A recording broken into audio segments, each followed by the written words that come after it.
اجى قرار فصلنا وتوقيف رواتبنا، وانا عامل دائم اجى قرار توقيفي فورا.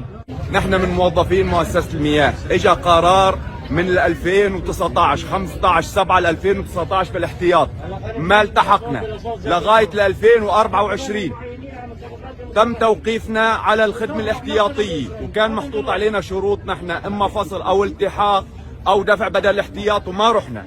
تم توقيفنا، اخذونا شهرين احتياط ونزلنا اجازي وفرينا. اني واحد من الناس بحكيها علنا، دفعت رشوة 1,000,000 ليرة لنزلت اجازي، وحكيت مع داتيتي انه اني ماني ملتحق. سقط النظام بعد 10 ايام، اجى قرار فصلنا من الحكومة الرشيدي الجديدي خلال اقل من شهر، وتوقيف الراتب. هذاك قتلنا برزقنا، وهذا حرمنا من رزقنا.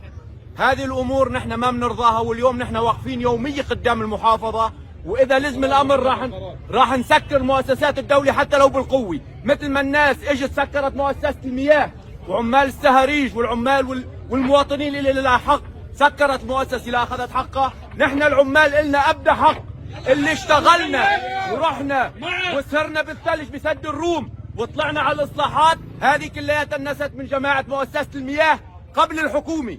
نحن كمان منطالب اي انسان هلا براس عمله من مهندس لمدير ما خرج ياخذ قرار يتنحى فورا.